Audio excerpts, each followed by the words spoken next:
Ya, oye, mira, yo estoy haciendo algo raro. Ya estoy grabando. Este ruido Ya. va a salir de fondo en el podcast. Hola. Así que si quieren, griten. Digan lo que quieran. Estamos está mostrando el... Vamos. Lo estoy mostrando a todos. Pasamos. Lo estoy mostrando a todos. ¿Qué pasa, Agosto? Esta guitarra. No, miedo, Piñera. Ya, muteamelos a todos. Ahí estaba la cosa, mariposa. Ya, todos muteados. Se pasaron. Qué locura, ¿eh? Qué locura. ¿Estáis por ahí, Mirko, no? Por acá estamos. Ya, excelente. Afirmativo. No, además que ahora tenemos ya un despliegue tecnológico. No hay que esperar 1 minuto y medio para buscarnos, para desmutearnos. No, esto es... Nosotros sentimos que estamos en el primer mundo. Alguien, por supuesto, millennial, no esas cosas, sexennial, centennial, decimelial, no sé cómo se llaman, dirá, son unos viejos de mierda. Bueno, también tiene razón desde su perspectiva, porque todo depende de la perspectiva a la cual lo veamos. ¿Ah? Somos también unos viejos de mierda. Oye, ya pues estamos en un podcast, que es el primer podcast.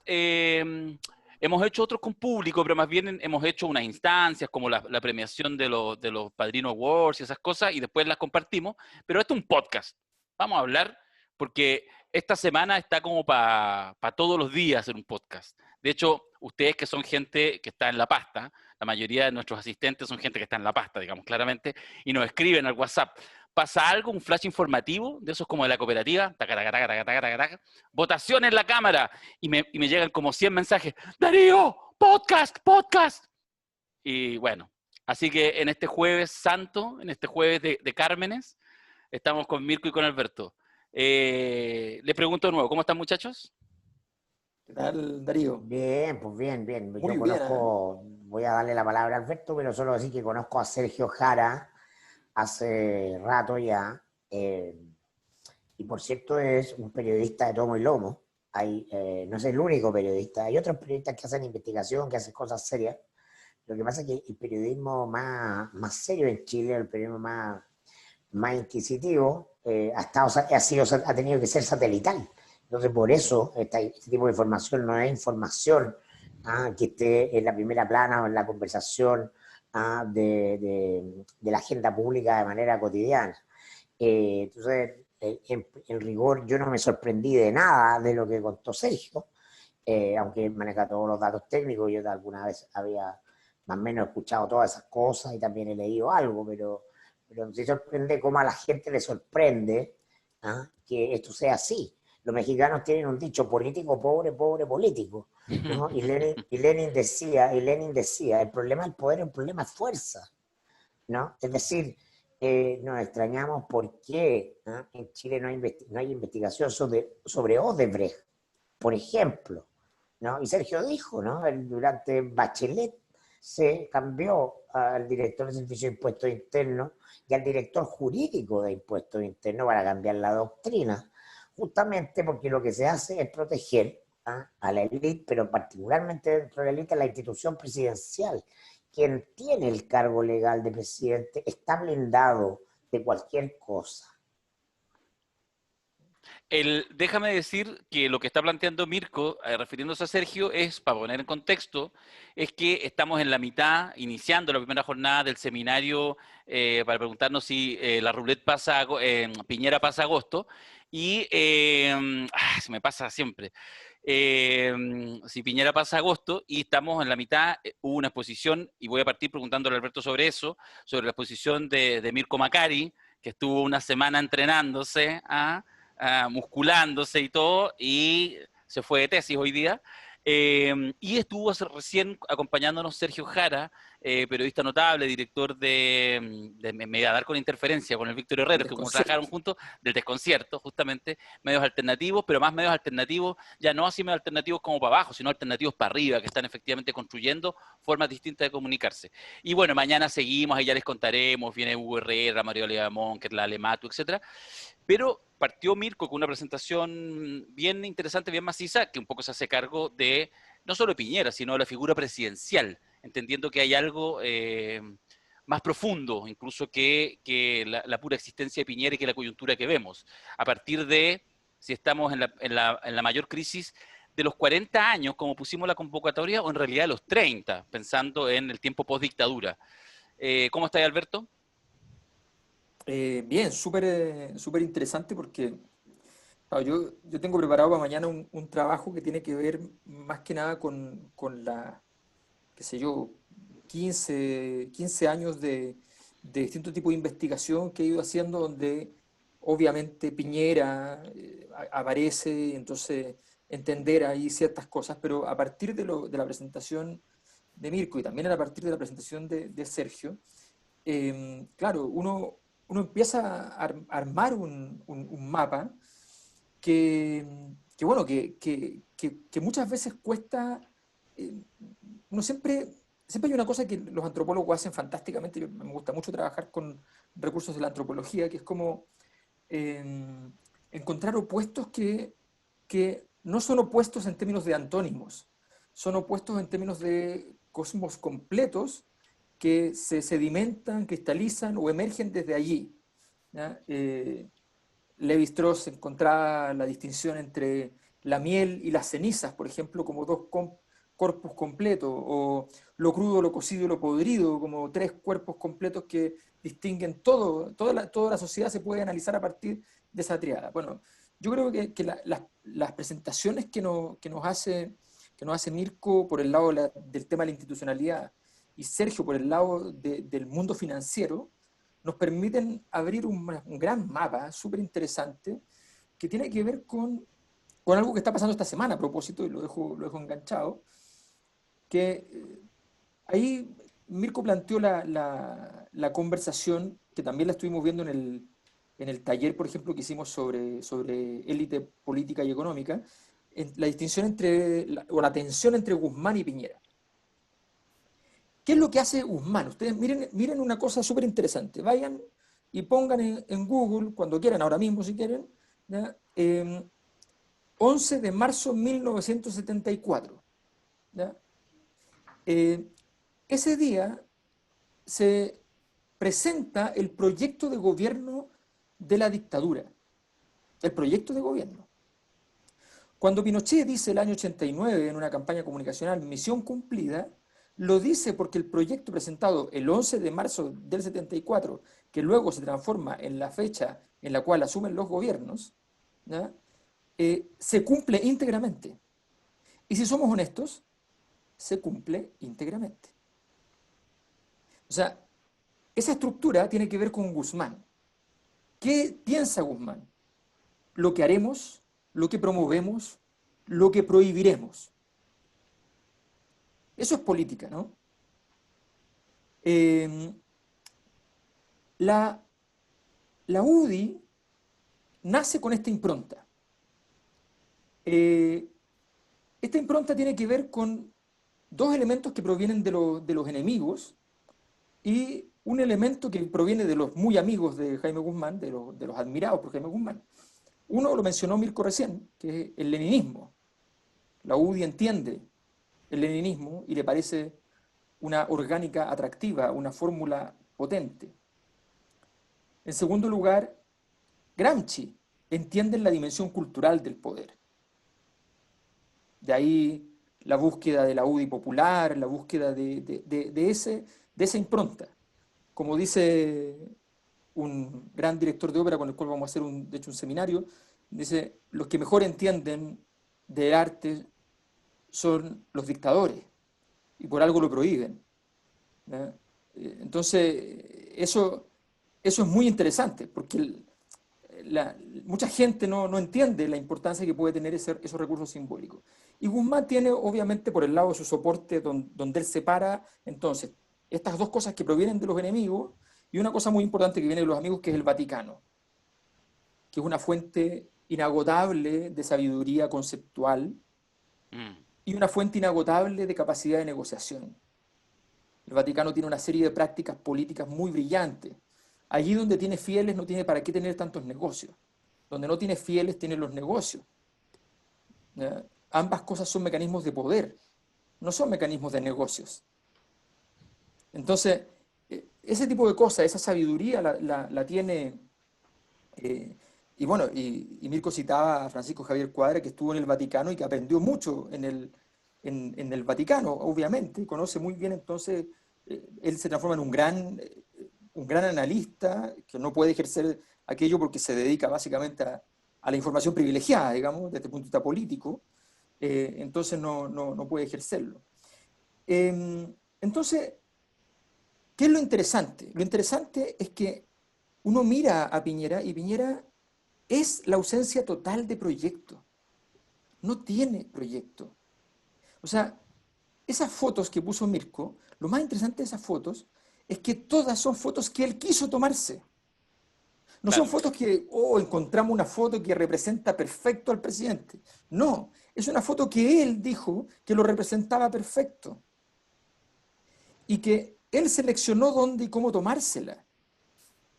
Entonces, ese muchacho de pie entregándole un papel, un sirviente bien pagado, hijo de una ex ministra, ¿ya?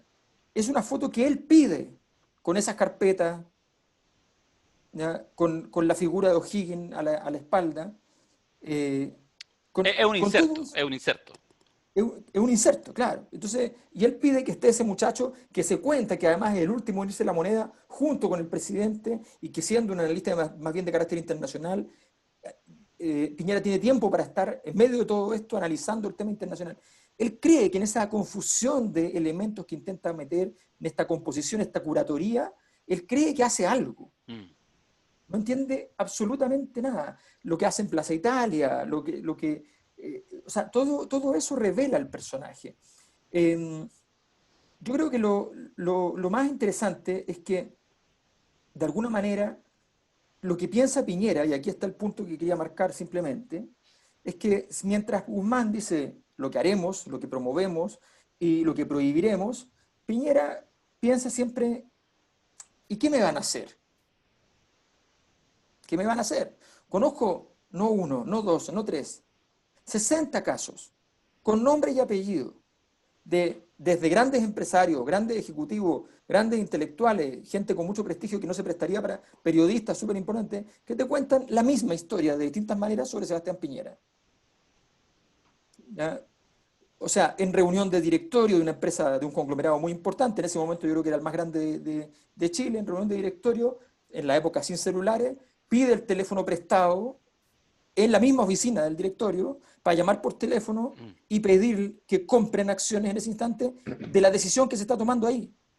Y el presidente del directorio, muy importante, ya muerto, ¿ya? Va y le dice, Sebastián, supongo que no estás haciendo lo que creemos todos que estás haciendo. Dice, no. No, le dice, no, estoy llamando para la casa porque se me había olvidado que tienen que comprar una cosa en el supermercado. O sea, de eso, todo lo que quieran, todo lo que yo trabajé en el Banco del Estado, los ejecutivos de la banca de empresas me contaban una serie de historias de él como negociador al frente, en fin. Entonces, la gran tema de él es, ¿y qué me van a hacer?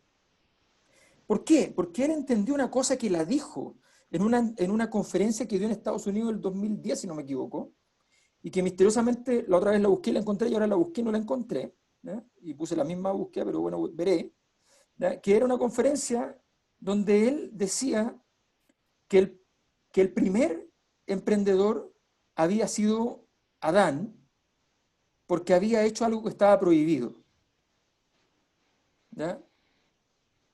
Eh, y, y eso, que lo dijo siendo presidente de la República, dando una conferencia en Estados Unidos, ¿ya? Tiene que ver con que él sabe que allí donde hay una prohibición legal, o una prohibición social, mejor todavía, o un enredo entre prohibición legal y social, hay una tremenda oportunidad. Pero eso que vale para los negocios, no vale, no vale para la política. O sea, depende. Es que yo creo que sabéis que lo que tú estás O planteando, sea, Alberto, vale para la política para subir, sí, pero no vale para administrar una sociedad en el fondo. sí. Pero está bien interesante lo que planteáis. Me acaba de surgir, no he elaborado nada al respecto. Pero lo que tú señalas respecto, porque de alguna manera, lo hemos hablado en otras ocasiones, una cosa es la figura de Piñera, de alguna manera, a esta altura del partido fascinante, porque es una figura que está en este minuto al borde del precipicio, en un sentido metafórico, pero al lado. O sea, está a 10 centímetros del precipicio y estamos todos aquí reunidos viendo si efectivamente termina cayendo. Pero también lo hemos comentado, y yo creo que eso tiene que ver mucho, me imagino por el título de tu presentación de mañana, el aspecto como cultural, es que, bueno, ¿cuánto hay de nosotros como sociedad para que Piñera pueda ser, haya sido presidente?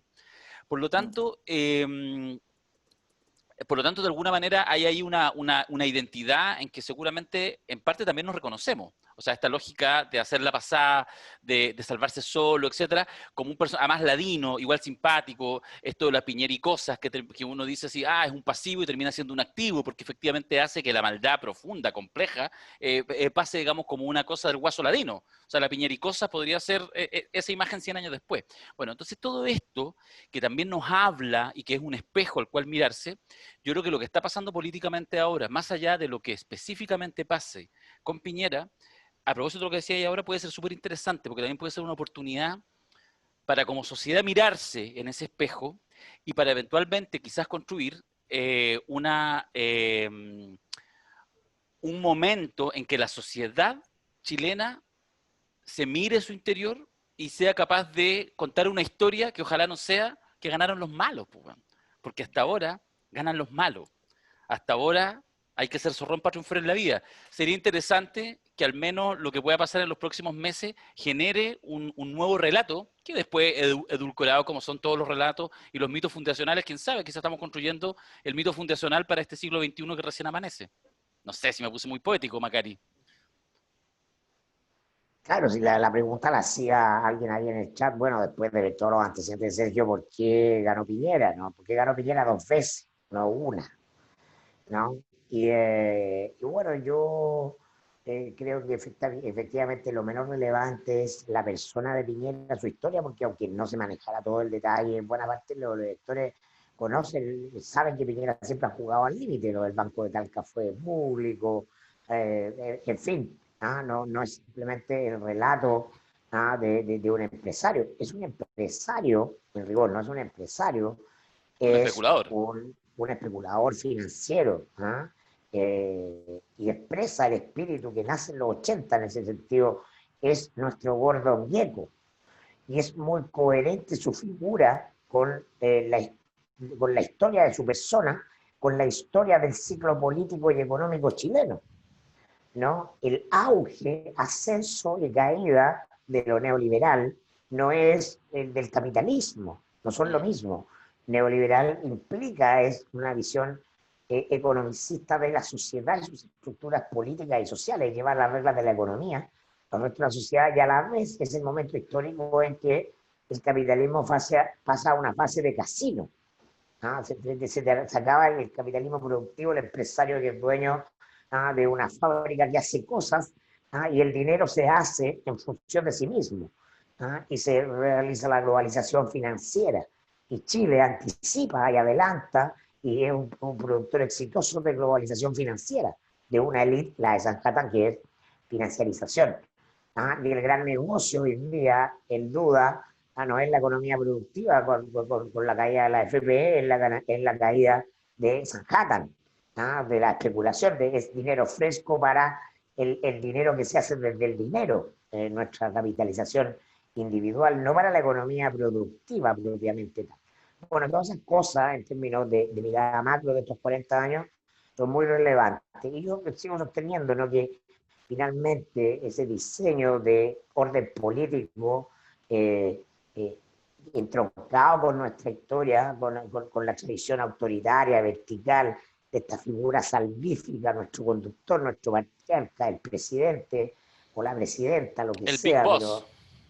claro, la persona que nos va a cambiar. Si gana Isquia, si gana Jadwe, si gana la gente, pensamos en alguien que no pensamos como nosotros somos parte de esa salida. Bueno, de alguna manera hay algo de virtud en Piñera, ¿no? Hay algo de virtud en Bachelet y en su alternancia, ¿no? Porque el uno es producto del otro. Piñera puede ganar porque Bachelet entrega su coalición rota, rotan dos. Y esa división la posibilita. Eh,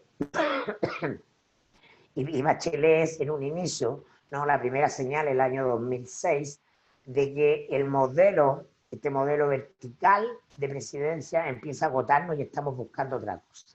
¿Qué buscamos en Bachelet? Buscamos cariño, buscamos contención.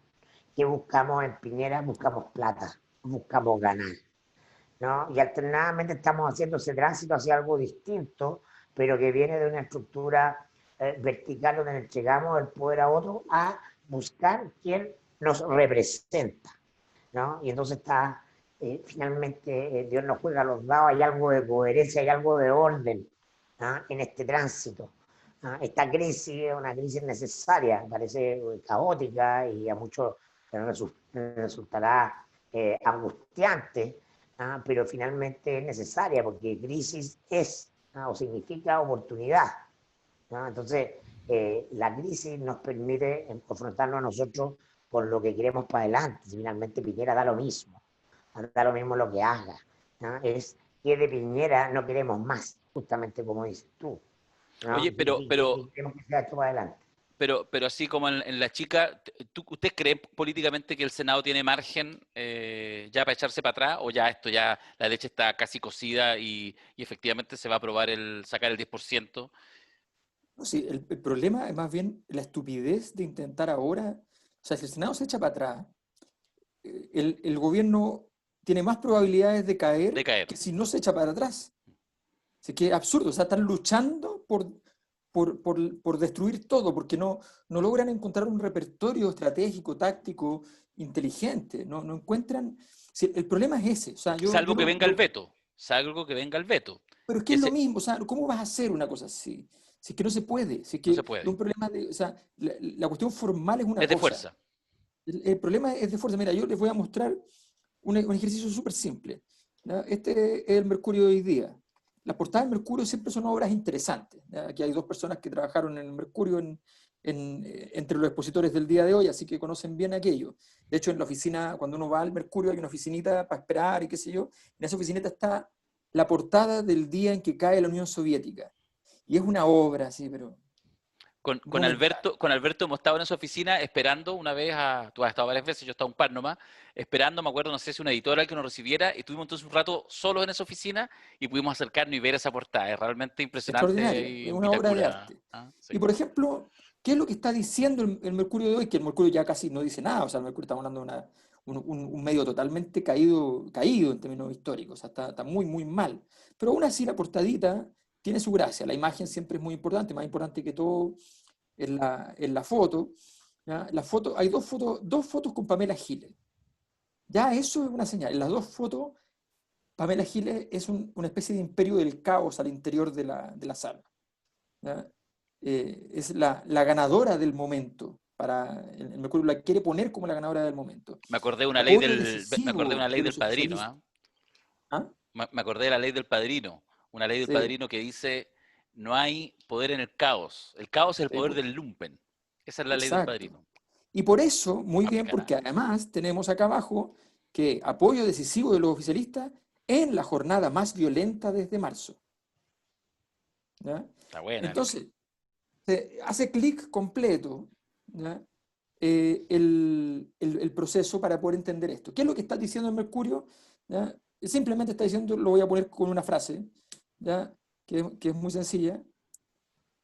La élite busca administrador. O sea, ese es el tema del momento. No hay administración, aquí hay alguien que está a cargo de esto y tiene que estar a cargo tal como corresponde y no lo está, no sabe estarlo, todo lo que hace es errático. Si esto era sencillo, era súper sencillo. El 10%, la mayor parte de las veces los requerimientos de la política tienen una doble cara. Te puede dar rabia hacerle caso a la oposición, pero normalmente la oposición pide cosas que no son tan importantes.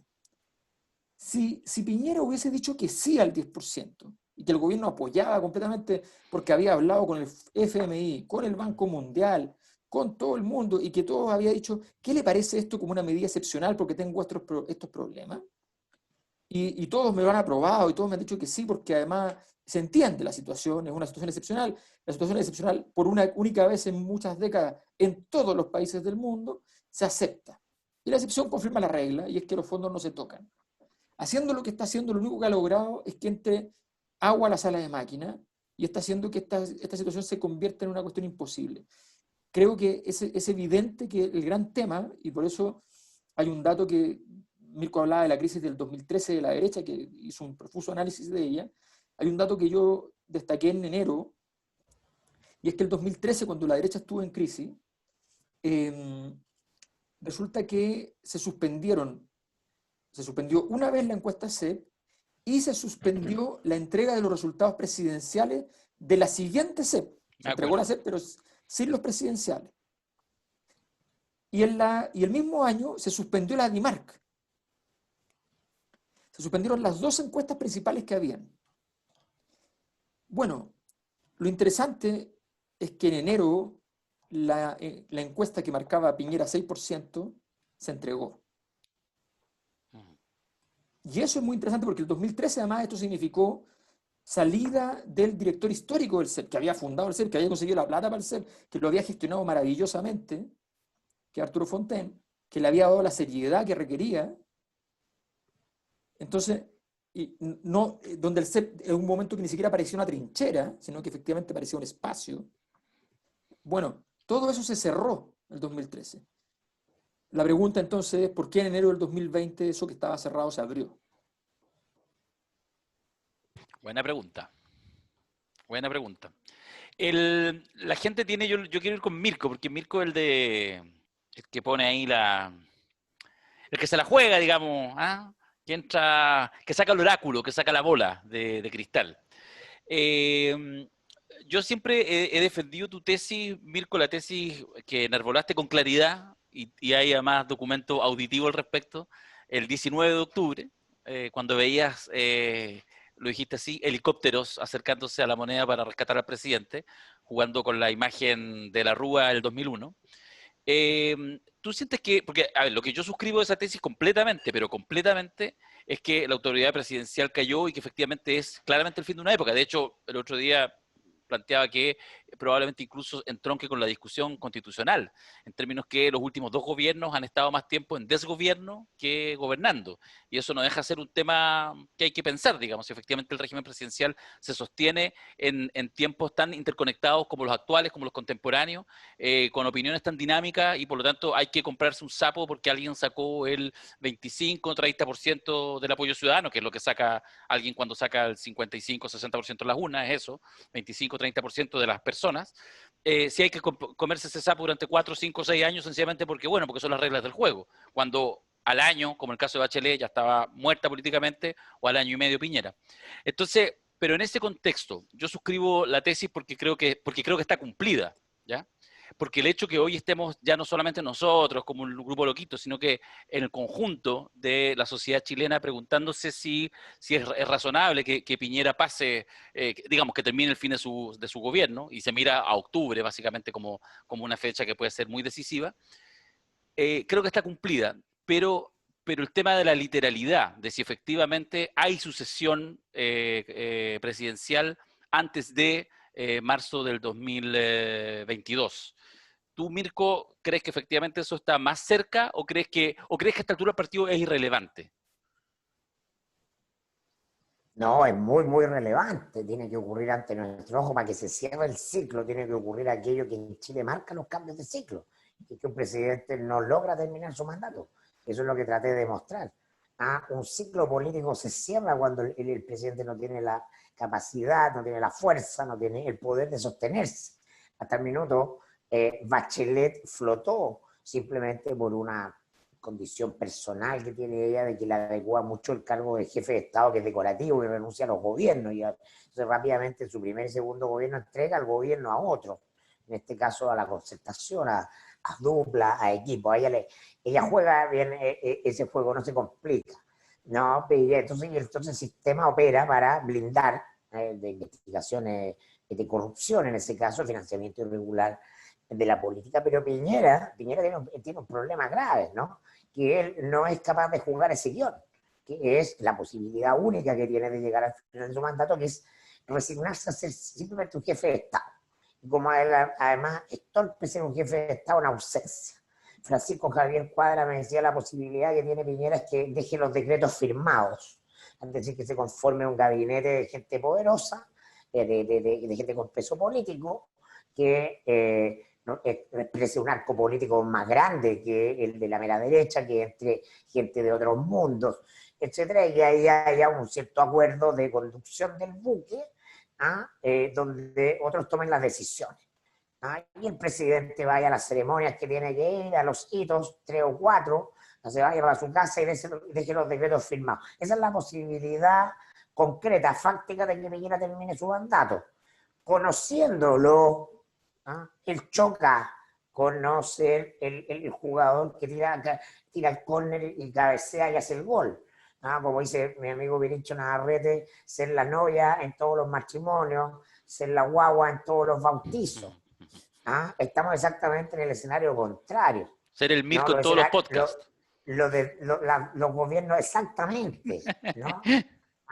El don Francisco con su mandolino. Ya que nos agarran para el huevo, pues así que no. Cortemos con esa metáfora que nos hace mal, güey, nos hace mal. Entonces, estamos viendo hace 4 gobiernos muy débiles. La diferencia es que Bachelet, ella no tiene vocación de gobernar, ¿no? Ella misma lo ha dicho, ella lo hace porque es un deber, no puede eludir el deber. Rápidamente se aburre y preferiría estar en una fiesta, en un carrete. Entonces ya llega el poder ahí, el primer problema, me aburrí, me deprimí, chao. Pero Piñera es exactamente la personalidad opuesta a esa, ¿no? Él cree que tiene todo para ser un gran presidente cuando, al leer su biografía, y como lo explica muy bien Sergio, él en el servicio público solo sería un gran jefe de presupuesto. Su tope, si tú fueras ¿cómo se llama? Por currículum, por perfiles, si se hiciera con headhunter, Piñera sería el director de presupuesto, podría ser el director de presupuesto de Chile. Entonces, aquí, ¿qué es lo que viene? No se preparó para ser presidente toda su vida.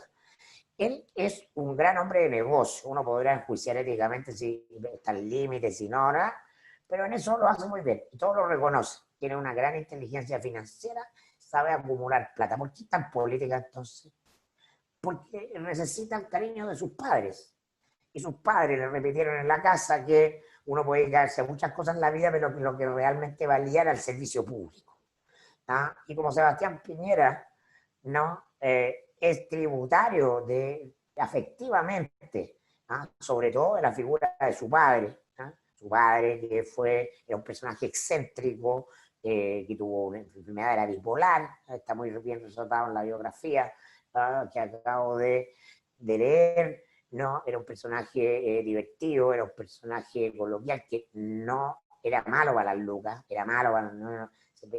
ganaba plata pero la perdía, siempre le faltaba y además le gustaba vivir muy bien, ¿no? Entonces él les decía a su hijo, ¿no? En un ambiente coloquial, informal, ¿no? Además donde no había una figura patriarcal en la casa, no había una figura de un matriarcado, ¿no? Que bueno, todo era importante, lo que estudiara, lo que sea, pero el servicio público era lo que realmente realizaba. Los papás demócratas cristianos, la mamá de Piñera tenía en la mesa de entrada de su casa una foto de Jesucristo, una foto del Papa y una foto de Eduardo Frei Montalva, ambos dos demócratas cristianos hasta la media. Finalmente el inconsciente de Piñera lo lleva a una actividad para la que no tiene dedos para el piano, ¿no? El querer ser reconocido por sus padres, por su padre y por su madre. Ven, papito, mamita, ven que yo pude ser presidente de Chile, ¿no? Cuando no tiene para eso, no le da para eso. Y 2 veces elegido presidente, bueno, insisto, tenemos como sociedad que mirarnos en el espejo. Eso digo yo. Oye, ¿les parece si lo dejamos hasta acá? Bueno, pero solo quiero decirte que justamente la pregunta que me planteo para mañana son 2 en el fondo. Tiene que ver una con cómo fue posible Sebastián Piñera presidente 2 veces, que son esas cosas que obviamente no son un accidente, y además qué significa Sebastián Piñera, algo que también va a ver Cristóbal ahora, que es lo que él llama el ciclo Caburga, ¿ya? que es el hecho de la repetición de ambos, Bachelet-Piñera, Bachelet-Piñera, digamos. Eso a partir de los análisis de discursos sobre las entrevistas que hemos hecho con mi equipo durante muchos años en todo Chile, viendo los significados sociales del poder y de estos personajes. ¿Cómo fue posible Sebastián Piñera en la política chilena? ¿Cómo fue posible su emergencia, teniendo muchas dificultades en el camino también? Y por otro lado, también preguntarnos entonces, ¿qué variables son las claves, ¿ya?, desde el punto de vista de la teoría de las élites, de las problemáticas del malestar? ¿Qué variables son las claves que podrían determinar por dónde y cómo cae? O sea, a mí me parece súper interesante lo que pasó con las AFP, porque nosotros pusimos 40 años, 40 años de ciclo del proceso político. Y los 40 años tienen que ver con la Constitución, con las AFP, con esas cosas que cumplen 40 años. 40 cuarentena. Claro, y la cuarentena. Y entonces tenemos ese camino largo para tratar de entender qué es lo que está pasando. Y en ese proceso, la pregunta entonces es, ¿qué variables son las que posiblemente sean las claves para comprender dónde está lo poco que queda de soporte para Sebastián Piñera, si acaso ello existe, y si no existe, cómo se cae lo que tiene que caer? En política no es obvio eso. Hay muchas cosas que se tendrían que caer y no se caen, a menos que haya alguien que groseramente, ¿ya?, no comprenda dónde está parado. Me refiero a cosas como Gorbachev o cosas así. Entonces, Oye, solo brevemente. Dale. Decir que yo, después de haber escuchado a Sergio, ¿alguien cree acá que Piñera no va a vetar la ley del 10%? Eso. bueno, No lo ese va es a un camino vetar. en el cual él tendría una crisis gigantesca, y lo haría, efectivamente, eso es lo interesante. Bueno, Exacto. si estás en el suelo, si él logra tener conciencia, que en realidad por el personaje es bien difícil, que Piñera tenga conciencia de que efectivamente no hay ninguna posibilidad que él salga de marzo de 2022 con apoyo popular, una opción es radicalizar, hacer el veto por Chile y su futuro y esperar que en 30 años más digan, tenía razón. Es una jugada posible. Ahora, ahí sí, con helicóptero y con todo, porque ese incendio, mamita querida, ese te lo quiero ver. Ya. Oye, y Stalin estará orgulloso de Jacqueline Van Rieselberghe, ¿no? No sé. No sé. No lo tengo tan claro. Ya, vamos a despedirnos. Vamos a dejarlo hasta acá. Vamos a seguir con Cristóbal Belolio. Vamos a hacer una pausa de algunos minutos. Pero eso es privado, ¿ah? Eso es Sí, privado. es que lo estoy diciendo público porque sepan, ustedes que nos están escuchando, nos están viendo, que Estamos en gracias seminario. a estos gentiles asistentes que pagaron su entrada, es posible este podcast Potlatch. Para todos ustedes nos permitieron hacer este alto, así que si quieren pueden despedir, Aguante. decir algunas cosas, insultar Gracias a quien los tres, quieran. qué pulentos que son. No, son la raja. Ya, pero nada contra Piñera, si no los muteo. ¡Acá, Piñera! Los voy a empezar a ¡Viva la mutear. guillotina! Piñera! 2026. Piñera! Piñera. Oh, son... Muy bien. Piñera 2026. Felicito, los felicito. Muy bien, gracias. Son gente muy, pero muy sediciosa. ¡Piñera! Saludos.